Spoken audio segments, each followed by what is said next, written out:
So good morning, everyone. Just to give you a heads up, so thanks to the previous groups, my group's being cut short. No, I'm kidding.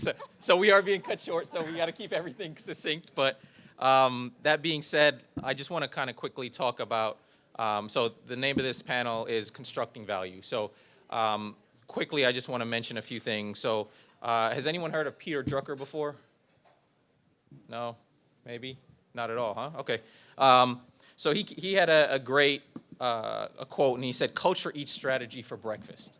And so what that means is we can talk about technology all we want, but what it really comes down to is what we do and the cultures within our companies in terms of how we implement it.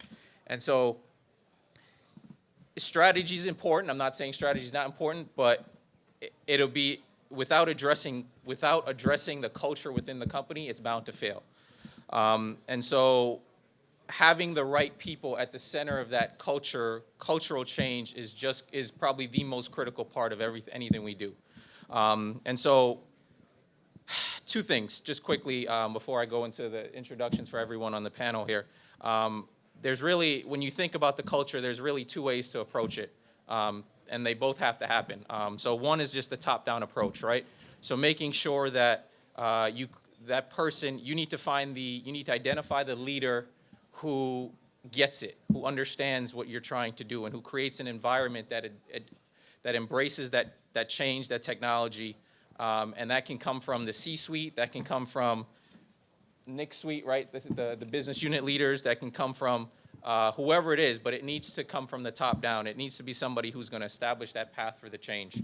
And then the second, which is probably the most has the most touch points, is the bottom-up approach. And so that's for everybody out in the field. So that's Kipp's realm, right? So everybody out in the field, you have all these individual people who are creating multiple touch points for that return on investment or that change, right? So that top-down approach coupled with that bottom-up approach should be the center of a strategy of implementing that change within any sort of organization and establishing that culture. So that's all I'll say. So I'll give it up to our panel here so you guys can quickly, we have Raghi, if you quickly just kind of introduce yourself. And Sure.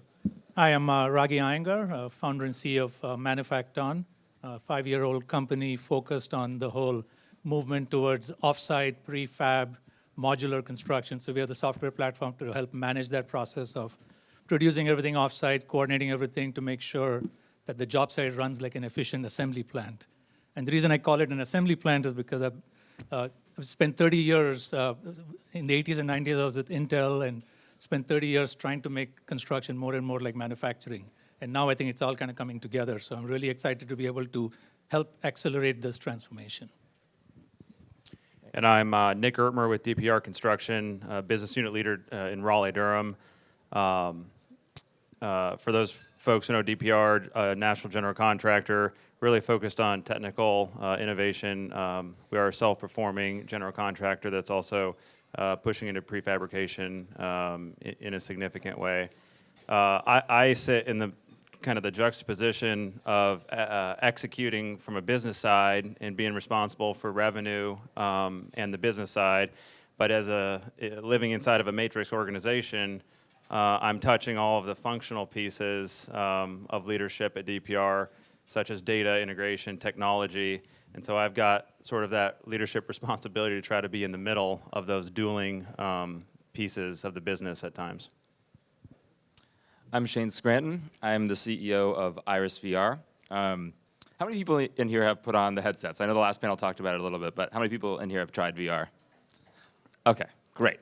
Perfect. So we are essentially building collaboration tools, coordination tools, design review tools, specifically for one-click, really easy-to-use workflows in headset, coming from like Navisworks, from Revit. We are on the software side. We're software developers. I come from the industry originally. I've been thinking a lot right now about how do we build habits around these tools. They are new tools. They're adding a lot of value, but there is a lot of habit forming that needs to happen to really make this accessible on site and make this usable. And we're building out a lot of that right now. Hi, I'm Jitki Chen. I'm the Chief Data Officer for Suffolk Construction. We're also a general contractor. We self-perform some scopes of work, and we're headquartered in Boston, but now national, including in the wonderful city of New York. So we do vertical buildings. We do vertical buildings of all sorts: commercial, hospitality, residential, office, gaming, whatnot. But we also are very invested in using technology to kind of help us build better, both technology and data, I should say. So I joined Suffolk about 2.5 years ago from a non-construction background, from a management consulting background, actually. And the role was really to help think through how can we better use data and data information to improve the way we build. Why not that's capturing efficiencies, why not that's driving sort of business development, why not that's actually finding new value actually to capture, right? Sort of a broad scope, that's why they brought me in. So to the earlier point, needed someone at a senior level to sort of bang the table and actually lead the charge. So been doing that for 2+ years now. How's it going? I'm Kipp. I'm the General Superintendent for the Delta LaGuardia project, the little $3.8 billion project in Queens we got going. I have the distinct pleasure of probably being the only person in the room where everyone comes up with all these great ideas, but it's my job to figure it out and get it done. So I'll speak to that aspect of my job and how it integrates with technology and teamwork.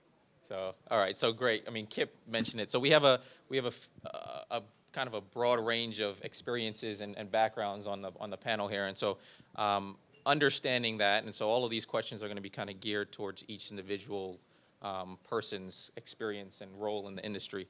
How do you find yourself driving adoption, not just within your company but within the industry, and then how do you find yourself working collaboratively? And I know that means different things for each of you, so can you explain that a little bit? Well, first I'll talk about collaboratively. So in the end of the day, construction is about building things. Architects, engineers, owners, we build things. That's what we do. So we're not successful as managers, as members of that process, unless we're helping people, men and women, putting work in place with their own two hands, do that in the most safe manner, in the most timely manner, in the most cost-effective manner. So everything that we do should relate back to building things, which is our core business as an industry. Okay. That's it. All right. I would just, from my viewpoint, a lot of this, someone mentioned behavior change, cultural leadership. For us, I think that's probably the root of it, because the view from my standpoint is this works when you have scale, not just as a company, but as an industry, and people are doing things together. So we talk a lot about sort of creating culture of discipline, and that has a lot of different approaches. But when you talk about creating a leadership culture of discipline when it comes to data, where people are honoring data and doing things consistently so that we can actually use data that we've collected in a way, or when it comes to the processes that we're implementing out in the construction field, if we have repeatable processes, now we can actually think about prefabrication and changing the world. But if we don't have sort of this underlying leadership culture of discipline, then we really don't think we're going to really move the needle anywhere. I feel like I need to follow on that one. So just building on the data point here, I think data drives transparency, and that transparency actually drives a cultural shift, if you like. So the way I think about data is that if you have that discipline and that repeatable process so that the data, everybody can agree is that source of truth, then you put the technology in where people can read that data, analyze that data up and down the chain and across the organization without having to argue over what's reality. You accept what's reality, and then what you focus on is how do you work together to do something or to change something or take a better decision, whatever that might be, right? And we've seen a big change in our company when we started using some of the modern BI type tools for data because the conversation shifts, right? The behavior shifts. I also think that data has another role in capturing value or being very clear about what value is generated from technology. So sometimes there's a desire to use technology for the sake of technology. But again, if you have that discipline to say, if I use this technology, what better outcomes on the field do I get? What better outcomes from a financial perspective do I get, right? And then again, everyone anchors on that source of truth. That starts to get people to adopt technology when they truly believe in the value. Yeah, it's interesting. For us, on the adoption side, we work across designers, engineers, GCs, owners. I think one of the most unifying traits is no one has any time. And we sort of see this across the board when we start talking, especially about 3D, about BIM, around coordination, and especially when we layer in immersive technologies like AR and VR, is so much of the conversation right now is building up proof of concepts. That is a ton of time. And when we're breaking it down internally, it's sort of how do we make that invisible? How do we make that feel really seamless? And then that, once value is proven with the tool, it has to be seamless in order for actual adoption to be delivered. And I think that we're seeing this a lot right now with the VR value points are proven out, and now it's a matter of just making it easier and easier and easier. And I think just to round out especially around transparency, and you start thinking about things in the context of offsite, and you want to take everything, I think it kind of brings back the fact that everybody needs to play in it. Your people at the construction site, they become more like supply chain managers. They're kind of coordinating all of this. And I think what has struck me a few years ago was the superintendent in Boston. And he pretty much said, I have a very simple problem. I walk my job twice a day. If my boss tells me that I've got to sit in the trailer and my whole team, all of us, can only walk the job once in 2 weeks, we'd either quit or we're definitely not taking ownership of this project. But now if more and more of this is going off-site, where's the visibility, where's the control, where's the transparency? How do we make sure that everything, so that there are no surprises and that the job site becomes more and more like an efficient assembly plant? So the single source of truth, data transparency, and making sure that adoption, that culture to innovate, all of that kind of comes together. Okay, so we're talking about, so Jitki, you mentioned, once you start having that data, it increases transparency and it changes the culture. So what sort of, and Raghi, you mentioned it as well, so what sort of behaviors have you seen that have been different? Like how does that influence people's behavior now when you have that level of transparency? So I want to talk about a change that we're just starting to see, which is that we're sort of not interested in just reporting the data. We want to actually use leading indicators and anything that's predictive to kind of look ahead and see what might be coming down the line, and then take action to mitigate if that's a risk or an exposure, right? I think once you get past the journey where everybody accepts that the data is real, right, and everybody understands what it means, which takes a little bit of change management, actually, then you can start having the conversation, okay, if there is a degree of trust now in the information, what do I do? So the biggest shift that I've seen is that people are having these conversations. They're like saying, you know what, with this information, I probably believe that this other outcome is going to happen down the line. So what do I do now to take action to mitigate against, whatever undesirable outcome that might be? Okay. All right. So kind of moving on here. In terms of decision making at your respective firms, how are those decisions made as it pertains to technology? And obviously I know it impacts different people different ways, but like Shane, it's going to impact you one way because you're the CEO of IrisVR. Kipp, it's going to impact you a different way because, like you said, every decision that's made at Shane's level is going to impact what you do, and at Nick's level. So how are those decisions made at your respective firms? I'll start then. So I've worked for a lot of different organizations, and every organization has different structures and different power dynamics.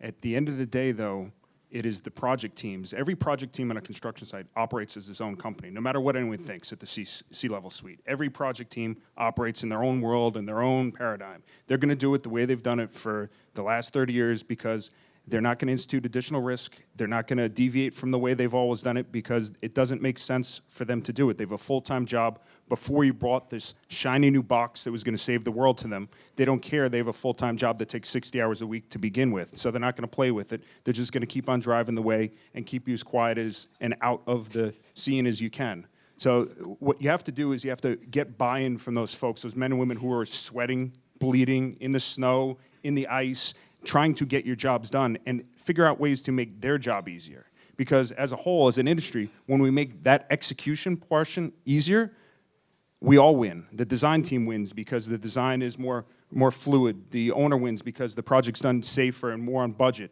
and the entire industry grows because there's not that frustration, that huge frustration between field operations, design, ownership, the feeling of being out and alone in the elements while everybody else is sipping coffee, talking about what should happen when you're out there pushing gang boxes on a deck when it's 20 degrees below zero. Yeah. It resonates more when you figure out ways to engage those folks and figure out ways to make their job easier. I've said this in presentations before, but every construction site would operate today if tomorrow every main office for every construction company, for every ownership was blown up by terrorists. They would keep on operating until the paychecks stopped, because that's the way construction companies work. You're not involved in the day-to-day operations at that C-level suite. You might give general guidance, but you're not going to be there determining what happens. So we have to trust in the professionals that we hire and support them to execute our tasks. And on our side, it's a combination of what's delivering value that we can build as a software company, and then sort of layered on top of that, what drives adoption. We have a lot of industry precedents, like, I mean, Revit was mentioned, Navisworks is mentioned, Pin360 is mentioned now. 2 out of 3 of those tools took 20 years to be adopted, and that's probably generous to say 20 years. And a lot of that tech's been around for a long time, and we've seen that, you know, even if there is a moderately robust tool, it doesn't always have the uptake that you need until there's more variables at play. And so we're looking at that in a combination of doing a lot, as a software company, doing a lot of development with our customers. What's so interesting about sort of having a large data set from customers is trends do emerge if we do surveys, if we do field visits, if we're doing a lot of site work. Like, we'll get 2,000 feature requests for real, but we'll get like 5 that keep bubbling to the surface. And typically, if we look at those 5 and then we look at the 5 following that, we can typically see where the industry is thinking over the next 6 months, over the next year. And then we need to layer that into, we can build that, how does it actually get used on site? That is the hard part, in my opinion. I mean, I think my CTO would kill me for saying that building it's not the hard part, but I think driving adoption is the bigger challenge, especially with frontier technology and new technology. I'd just like to add to what he said, which is similar. You have to keep, working with the customer, making sure at the field, what is it that they really need. And I think the most important thing is to literally ask why. Because to our point, my CTO basically said no software developer has been promoted for removing code. They only get promoted for adding code. So let's not build anything unnecessarily. So, why do you really need it? And that will help automatically drive adoption because you're going to be focusing on the important things. Yeah, I would agree with that. So I have conversations with you and your counterparts every day, Kipp. We like to think about it in terms of... You mean we're opinionated? They're great conversations. We like to think of it from two angles. I call it the two-speed approach. You can also call it like the top-down versus bottom-up approach, or field-first, problem-back approach. Many ways to think about it. But we actually source the problems and the solutions from the field when it comes to technology solutions. So to your point, you know best what works, right? But you know best what works today or in the near future. And you know what problems you have. So, if there are solutions on the market, we try and match them back to the problems that people have every day on the field, with a strong emphasis on easy adoption, very straightforward UI, and not adding more time to the 60, 70-hour days that people in the field have. In order to actually capture these ideas sort of in a systematic way, we have a series of regional offices out there called Smart Labs, where they liaise with the field and actually get the input from the field. What we do, though, is that we then couple it with a more, you can call it top-down, and a longer-term kind of view on technology and where technology trends are going. So certain things that are 3 to 5 years out, they might become big in that time frame, but at this point in time, they're just not ready for field. Things will break, they don't have RICS support, so on and so forth. And a mechanism for understanding these trends and taking wise decisions, cautious bets along the way so that we don't miss what's coming down the line is also important to us. So we do that in the center. We do that in a corporate team that's constantly scanning the market, looking at the problems people have, looking at other industries, frankly, for what technologies have worked there, so that we can leverage the best and bring them through. But we manage that process of when we push things out to the field, hopefully well, so that we don't incur field wrath. And then I guess the only other thing to say about this is that there are 2 types of technology here, and the tension between enterprise IT which is about reliability, which is about efficiency, which is about value, versus kind of experimenting with the cutting edge and kind of more cutting edge solutions, is a healthy tension that we just basically deal with on a day in, day out basis. So we have a CIO who's responsible for enterprise IT, and he makes sure things are reliable, things are cost effective. We don't shift every 6 months or so, but we have things locked in for a few years. And then we also have innovation departments who's actually looking forward for the new thing. And then we have those conversations and collaborate to phase things in deliberately. I would just, on the, where you started with the decision making, I think at all levels of an organization, in construction, it feels like, whether it's project level or at a corporate level, people are promoted, people are successful usually because they've got a really good gut instinct. And it feels like most of the time, people are managing on gut. And I think as I've grown in accountability in my role over the last 15 years, I am surprised to find out how true that is, that most of business and all of this is really about gut feeling. And I think what I've seen is when we get some of the data stuff right and people trust it, we all of a sudden now are unlocked with a bunch of tools that totally transform the way we are doing work. And I'm coming fresh off of a specific example of our business planning process internally that we do every year. And something that generally is painstaking, trying to think where we're going to be over the next 2 to 3 years, armed with a whole bunch of new data that we have this year, turned that into something that was much more predictive in nature, something that felt much more comfortable, and something that took 1/10 of the time as it did over the last few years. So for me personally and my role, that's where I see technology helping us sharpen the pencil. So I'll just give a quick little example. So as Francisco mentioned, I work for Gilbane Building Company, and one of the things that we did was every construction manager has their own project management software, and for a long time we were using something that was off the shelf that we customized, and it was becoming a big area of tension and just concern with our project management staff and our field staff, and it was just becoming very cumbersome. And so our CEO actually heard those frustrations and went out and we did a survey, internal survey, and we went out and they polled everyone, and I can say that we have, it's common knowledge now, but we're rolling out Procore now, and so it was a matter of hearing what the field staff were saying, understanding that it wasn't what we were doing wasn't working, and now kind of rolling it out and kind of listening to what they said, and then implementing it. So now we're in the process of doing that. And so that's what I'm saying. I think that kind of gets back to what Nick was saying in terms of having those decisions coming from the top, as Jitke was saying, and then making sure that reaching out to the Kipps of the world, our field staff, making sure that we can tie it all together, that whatever we're doing is only going to make our field staff's jobs better or more efficient. Because to be honest, without our field staff, we're not building a damn thing, right? So, but okay. So moving on from that. So, and I kind of want to stay on track here. So Kipp, going back to you again, how do you see the role of the general super evolving or changing with all the new tech being implemented? And on top of that what are the challenges to implementing all of those things? That's a very complicated question. We could probably do a master's dissertation on it.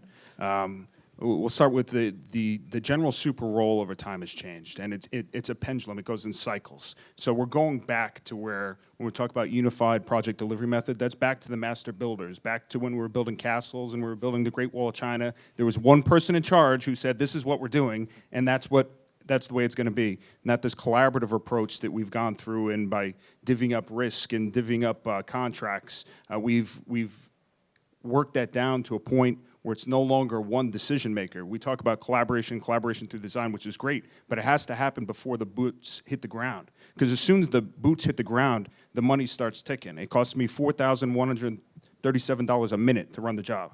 So every decision that it takes an additional minute just clicks that register. And we have to take personal responsibility as an industry to make sure that we have a complete unified plan to build the job before we deploy people to the work location to build the job. And we're missing that as an industry. So that general super role will continue to grow, and as more of the general supers are unfortunately hitting retirement age and disappearing out of the industries, we have to look at creative ways to involve field engagement in the ways that we're building and planning our projects from the inception, from the early stages, before we're even talking about the next LaGuardia in another 20 years. What are the lessons learned that we should be looking at right now to implement in the construction planning for the LaGuardia of 2043, of whenever that project is going to go? But that role will continue to change as the industry changes, and you're going to see it focusing back to that one decision maker with a collaborative approach, but ultimately one person needs to make that final decision on which way it's going to go. And back to that unified project delivery method back from the master builder, that's the way you're going to see it going.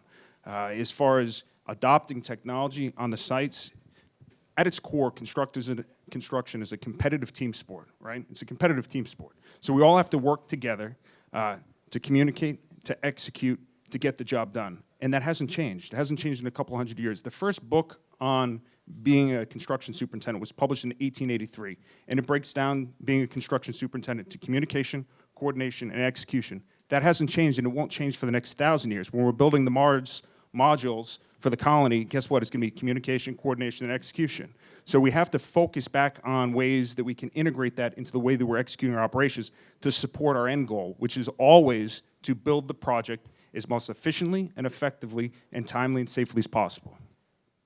Okay.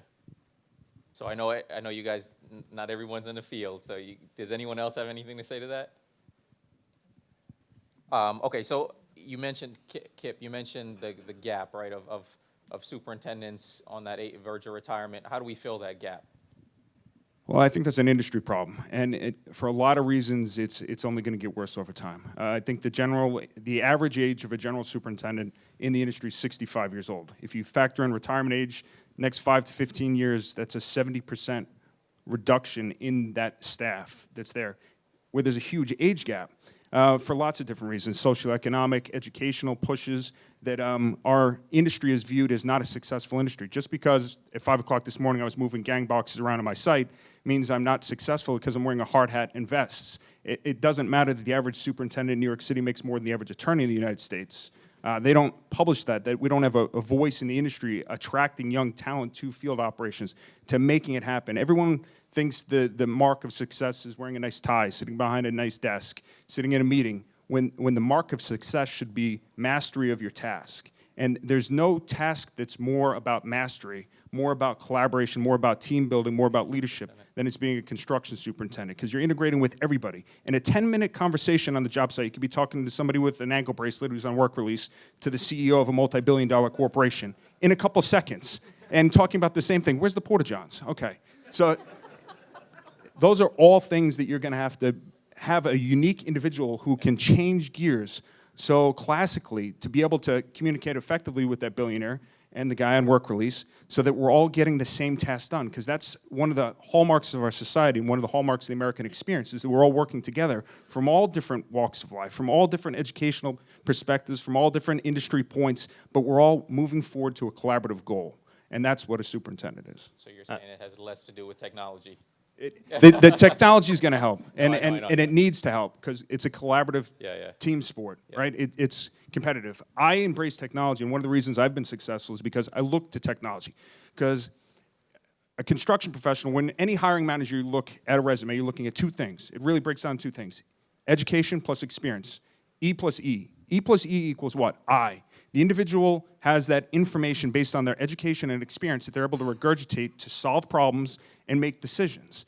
Through technology, you can augment I and make the two E's less important. It's still not placated completely, but you can elevate the level of your staff so that right now on my team, I have staff at 1 year out of the industry that are running major work practices on my jobs. And they're doing it successfully because you give them the tools and the information necessary to execute the task, and you give them a little kick in the rear end to move them forward as quickly as effectively as possible. I just tagging on a little bit. I think that if you flash forward 15 or 20 years, fundamentally this concept of someone being in charge with a significant leadership ability to make a project happen is always true.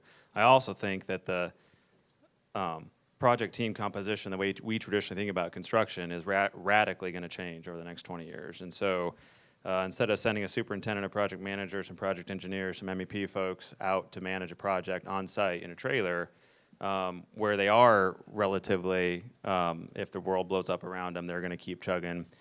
The supply chain is so rapidly shifting where you are working with folks across the world who are working on your project, doing some task, whether that's a modeling, a planning item.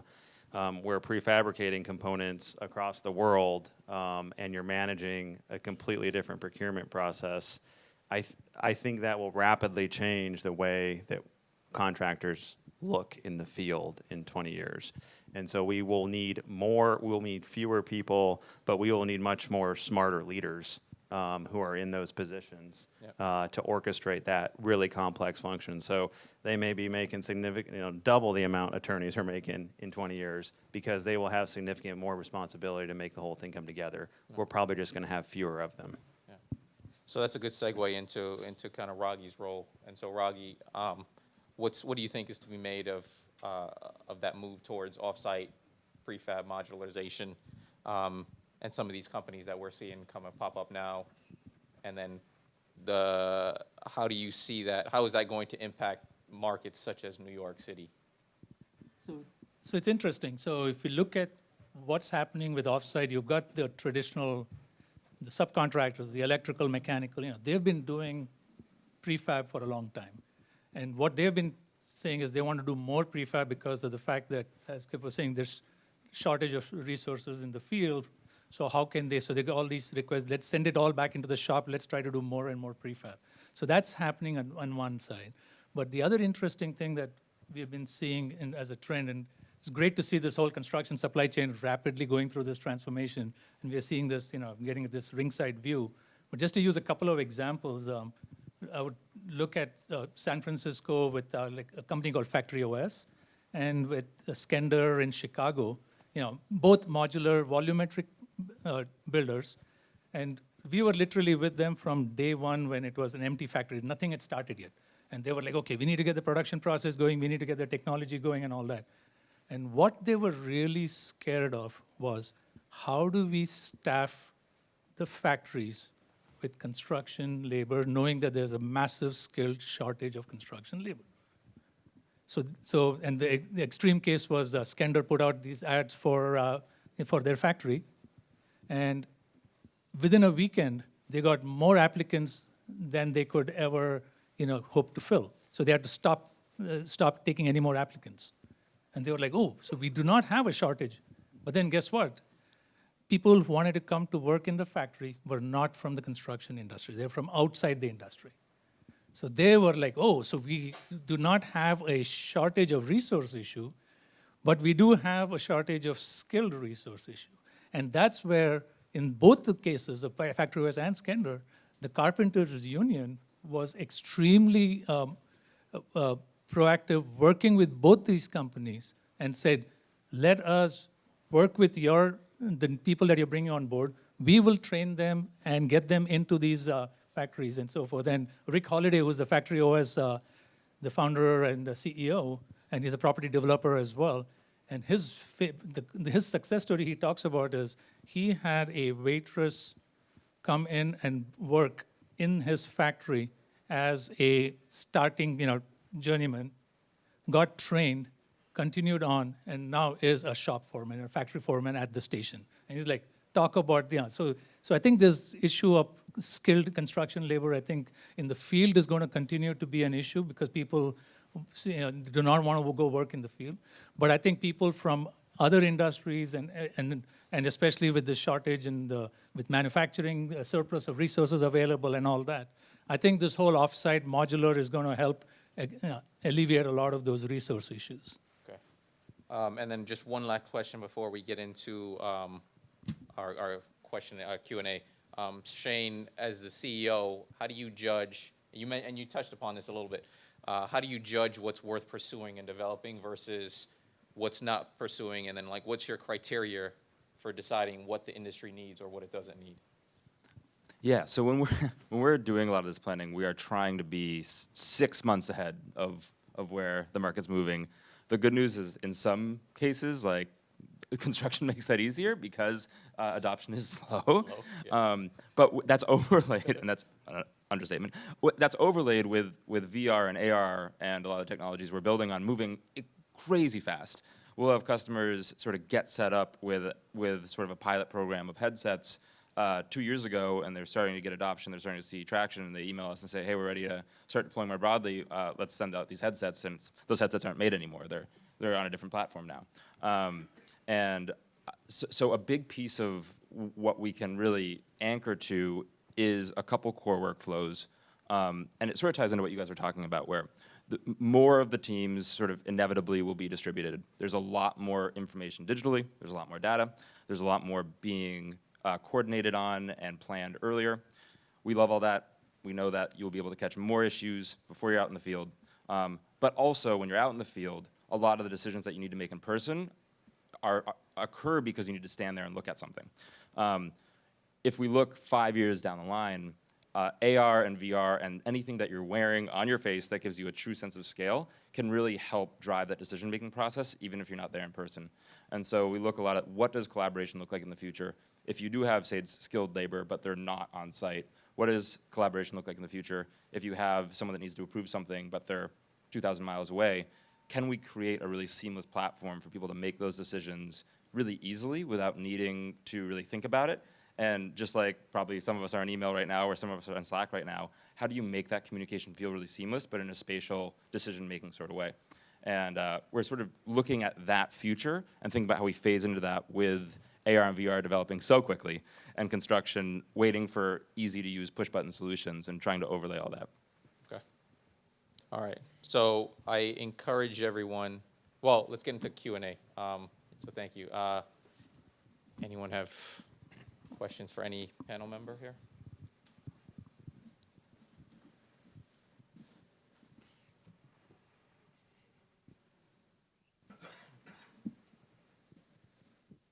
Hi, my question is to Kipp.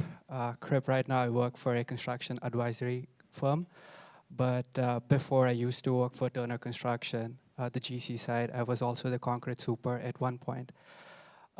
With all the technology integration and everything, and especially coming to the constructability aspect and in the field construction aspect, with also saying that means and methods are GC's responsibility and that being iterated time and again, how often, Kipp, do you get people from the owner side telling you or preaching you how to do things on a lighter note? And how often do you respond back and how often do they listen to you? Well, one of the great things is that I have a reputation, so people don't normally come to me like that. They know better because they usually get a response in kind that is not very PC. But everyone always wants to be involved in it, and we all want to do what's best for the project. Sometimes a design professional will try to justify their design. Well, it could have worked if you did X, Y, and Z. No, it should work for everything. Otherwise, then you're putting constraints in the way that the operations are executed. So if we're not designing for the ways that we construct structures and systems and buildings, a classic example, I won't name projects, through VE, you decrease the steel members, so you decrease your tonnage, which is great, saves the owner money, yay. But guess what, now you have to shore all the floors because the lifts can't run on the building during construction. Does that make sense? It only makes sense if you were the person pushing the VE for the steel. It doesn't make sense for the entire system, that ecosystem, that collaborative approach where we all need to build it as effectively and as efficiently as possible, as safely and as cheaply as possible. I have two quick questions. One is a general question, and then one is for Raghi or I hope I pronounced your name right. So the general question is, we've spoken a lot about data and use of data, we've spoken about VR, but are there any changes or trends in the actual construction process, utilization of technology for construction processes, and also in terms of like the materials that we're using for construction? That's my first question.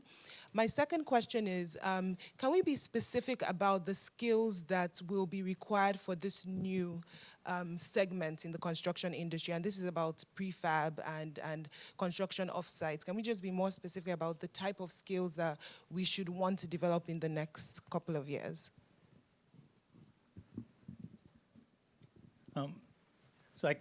Talking about the second question first, I guess. I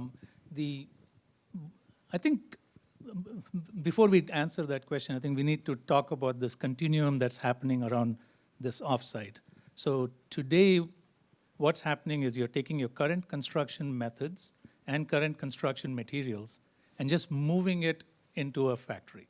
So that's kind of step one. And then the step two, they're like, if that's being done, why do we not at least change the flow and create like an assembly line so you're having station by station and you're starting to do things, but with the same materials. So that's kind of where things are at now. And very soon I see the trend towards the discussion around why are we using these materials? These materials were suited for on-site.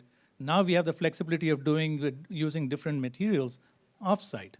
And with that will come the opportunity to do additive manufacturing as well as 3D printing and all of the things that can go in with the fact that you have flexibility in what materials you can select. So it's going to go through those progression. And I think it's going to be, the skills, it's going to be different, around this. So it'll still be, kind of the manufacturing, construction, but there'll be a whole different new types of, job roles that are going to get created in the process all along the way. And both in the manufacturing sense of things and in the supply chain side of things, kind of connecting the factories to the job site. And as we were talking about earlier, even the superintendent's role is going to change, becoming more like a supply chain manager or an operations factory manager kind of thing, even though they're actually managing the job site like an assembly plant. So I think it's going to be, it's all over the place in terms of, but I think the opportunities are going to be enormous, and there are going to be all kinds of different things that will start evolving. I'll touch on it too. In my career, I've seen the technology change the materials that we're using that are more readily available. You see different systems and processes, both formwork, ties, different reinforcement methods, moment connections changing over time to be more efficient and effective. You're going to see that continue to accelerate as we're pulling in more stakeholders early on in the design phases so that more people and more collaborative approaches, better ways to do things.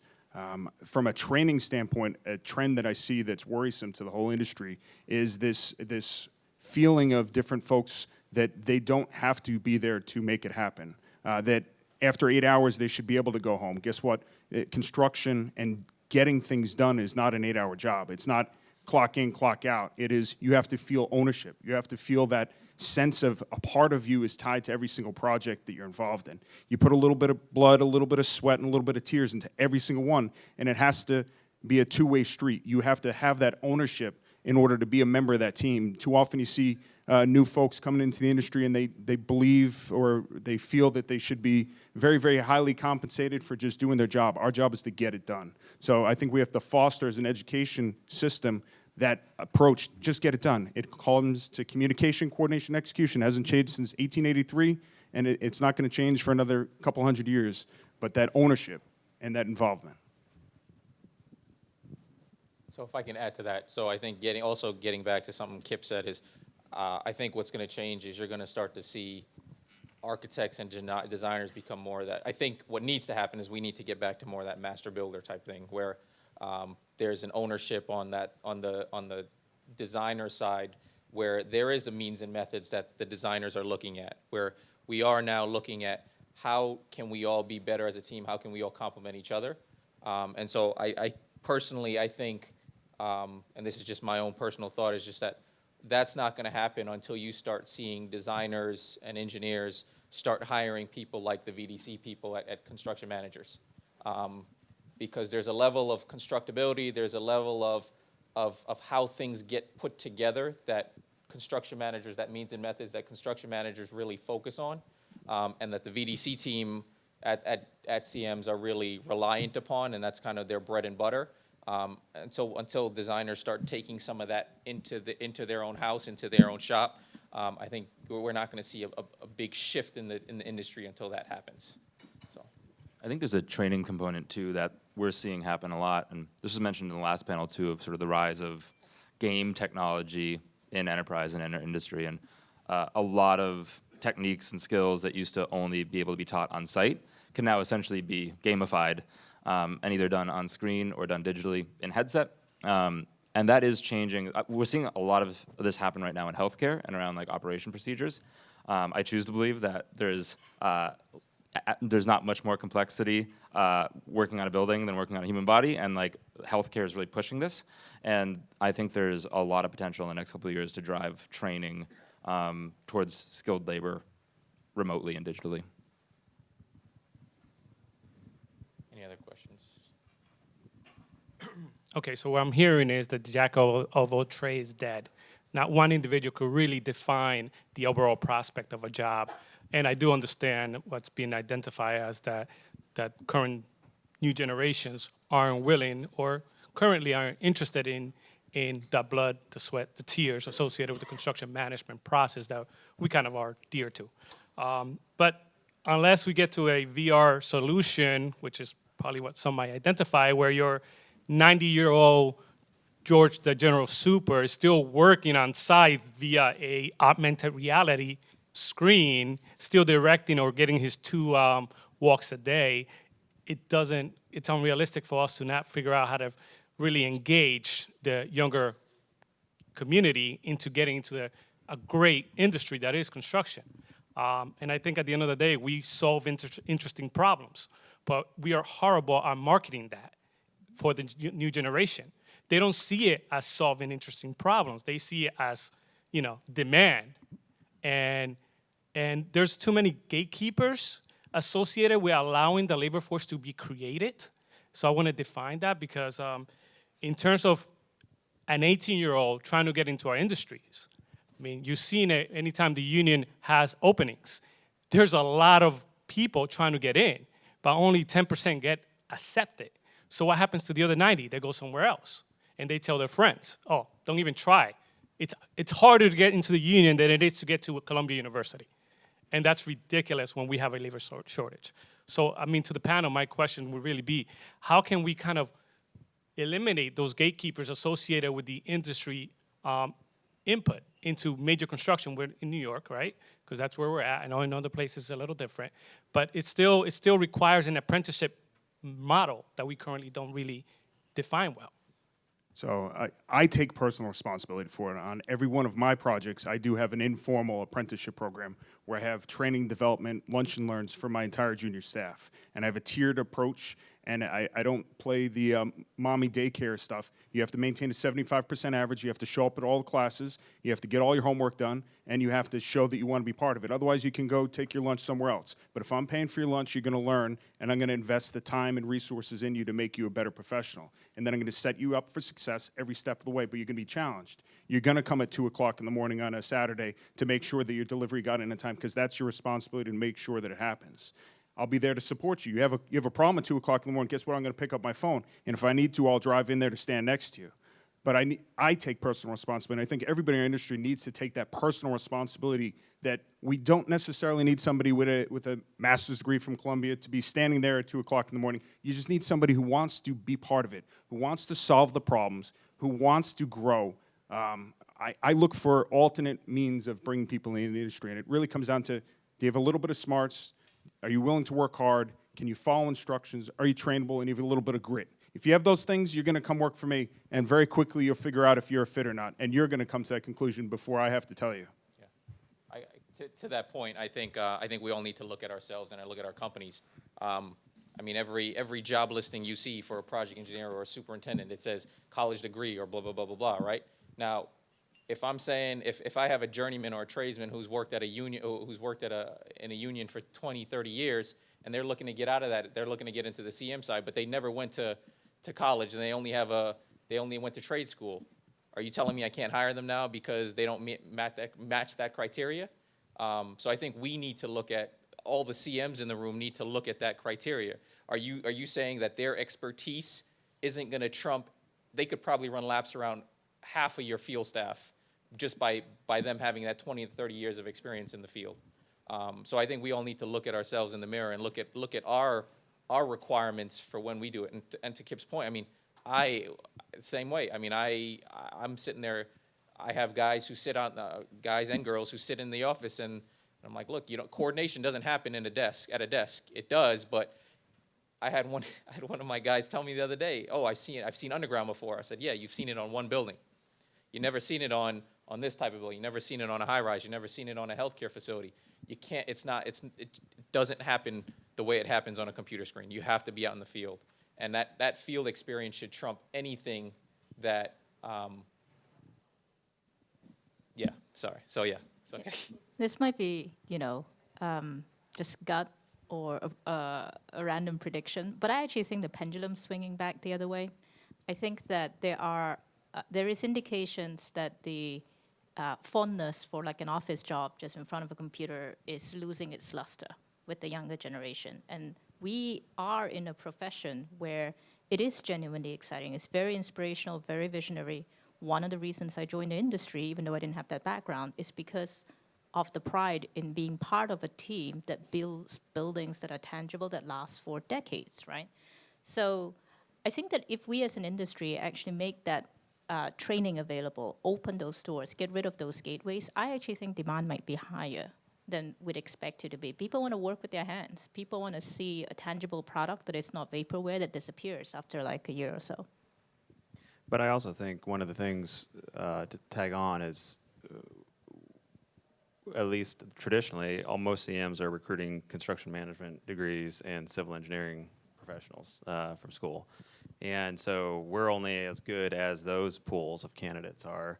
One of the things, strategic initiatives we have is really just to kind of break that barrier down and go for a completely different diversity set of folks coming in to kind of meet the demands over the next 15 years. So other engineering discipline backgrounds, computer science, data analytics, and really changing the face of, so when we have project engineers showing up in the fall, they are looking very different than they ever have for us at any time before.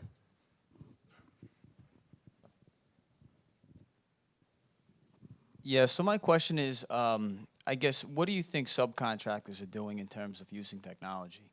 For the most part, we're a 100-year-old contractor here in New York City, all union. We have PlanGrid, Procore, BIM, Revit, Rhino. We use everything. And honestly, my foremen, they don't want to use the software. And those are the guys that represent 80% to 70% of your actual hard construction costs in the field. It scares them. They're not familiar with it. They don't have iPads. They don't have Wi-Fi. These are real things that happen on site that, at a moderate level to a top level approach, these decisions that are all being made at the design side don't affect what's actually transpiring in the field. And it's almost like you're jamming a square peg into a round hole with the field personnel. And I'm just curious to understand what your opinion is on what's being done at the subcontract level, and how do you get these tools into subcontractors' hands? How do you roll that back up into your critical path, and when you're planning for construction, how do you actually see that translate to success on the project? So I'll start. Every organization I've worked for has a different approach. My approach for the job needs to be that information is really what we are as CMs and GCs. We're information brokers. It needs to be pushed directly to the subcontractor. So I have a model that I'm still trying to work through because there's too many opinions in this industry to get it to fruition, where the iPads with the drawings, with the software is provided to the subcontractor, foreman and sub-foreman day one. You roll up to the job party orientation. Here you go, sign for this. Here's all the information. It's going to be collaboratively kept up. Back to the old days, and those of you who've been in the industry a couple years remember that there used to be Baker scaffold set up throughout the job that had the conformed set of drawings that one of the young assistant superintendents or field engineers was responsible for putting out in the work areas every day, bringing back at the end of every day and slip sheeting. We went away from that. We went to this digital system where we thought because it's all in the cloud that everybody's got it. You're 100% right. The cloud doesn't exist in some of these bowels of construction sites where the iPads are, you know, when it's 20 degrees below zero, that iPad battery goes very quickly. So you have to think about ways to execute their operations in the real constraints. You don't have Wi-Fi on a majority of jobs. It has to be part of your plan. So you as a GC, you as an owner, and it really comes back down to the owners need to drive this because they're paying for it. So if they understand the value of buying into that technology and driving that technology because it institutes change back down to the boots on ground level, that the right information's in the right people's hands at the right time, they need to show that value through the way that they're administrating contracts and the way that we're requiring it. We'll continue talking about it collaboratively because there's no one right approach, right? It's just like anything else. There's a million different ways to do it, but we just have to get it done. And what works for one project might not work for the next project.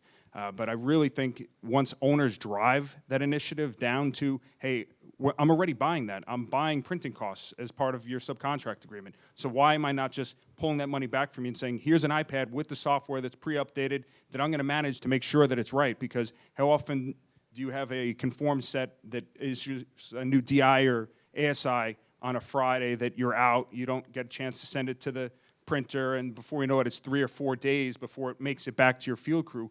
How much work can you put in place in 3 or 4 days working double shifts? You can talk about hundreds of thousands of dollars that all just because you weren't there to click send on an email that didn't make it to the work that's being executed in the field. And guess what? Everybody's going to try to roll that cost back to the owner. So the owner's at risk for that. So if the owner takes responsibility for that risk and say, I'm already buying it, so let me make sure that it's tighter to the vest and managed properly so that flow of information is as direct as possible, that's how we'll drive that. We work with a bunch of trades, and I mean, exactly what you said is it comes up a lot. Like we joke that, you know, you can make a super coordinated, wonderful BIM file, but there's usually like millions of dollars lost in the translation of that to the field and to the installers and the foremen. And a concrete example, we just worked on a project in Seattle where all it really took was in the job trailer putting one headset with the current model running, and just as people move through, just literally saying, put it on, try it out, look around, and just being able to see the full scope of the project and just understand what the tasks were that day sort of unlocks that habit and allows people to, it's not replacing any process. They're going through, it's really quick, putting something on, trying it really quickly. But then they have access to that information and they can see sort of the current state of what's planned. And that's in their interest too. They'll build it right, they'll know sort of the current state of the project. And a lot of that is there has to be, whether it's the owner or whether it's a CM or whether it's someone on the VDC side, it's someone who is going to have to push some of that vision, push some of that workflow. But typically, if there is that aha moment, the habits start forming themselves following that. So I have a little slightly different, another perspective to add to what we have talked about here. So what we have found is because we work a lot with subcontractors, and in what we have found is the subcontractors that have gone down the lean path or the agile path, they seem to really get it. And they're actually reaching out to us saying they're not even waiting for general contractors to invite them to get in. They're like, we need to become more efficient ourselves to be able to collaborate, communicate, and become more efficient within our own company, between our design teams, our prefab operations, and our own field folks. And they are looking at internally saying, how are our field folks, they are our customers. And are we doing everything we need from the design teams as well as the fab shops to ensure they're getting what they need in order to make things happen? And what's the continuous improvement process there? And how is the feedback from so it's kind of starting almost at a grassroots level among but I think I've noticed, especially if they've gone down the lean path, they seem to be that much farther along in their thinking about this whole process. So, and then finally, so personally, I think it has to be that bottom-up approach. So you have to have multiple touch points on a job site. So whether it be a VR headset, whether it be a VDC person sitting there walking through the field every single day, I think, or getting your foreman into your coordination meetings, whatever it is, I think there needs to be multiple touch points. And then as you start to touch all those individual people, then the dissemination they'll say, if you have your electrical foreman going, oh, he'll tell one of his journeymen, oh, go look at the trailer, go to the trailer, go to the coordination meeting or something like that. It's just kind of one of those things that it's not going to happen involuntarily. It has to be a concerted effort from each of you. And so, like, the fact that it's 2019 and we're talking about not having Wi-Fi on a job site it's just ridiculous, to be honest. That's one of the things I get into arguments with our IT group every single day of the week. It's like, we want to have iPads on a job site, but you expect them to push 1,000 drawings and syncing it over data. Just like, it's not going to work. And so I argue with them every single day of the week about it. And I'm like, well, this is just the cost of doing business. Whether or not we eat it or whether or not we get the owner to pay for it, it doesn't matter. It's just the cost of doing business. And so I just think it has to be multiple touch points throughout the and just Wi-Fi is kind of, it just has to happen, to be honest. So I think we're out of time. But I just want to thank everybody for the great discussion. I know I had a ton more questions that I didn't even get to, but I encourage you folks to grab one of these folks on board here, on the panel here, and talk to them. They have some great ideas. So thank you very much.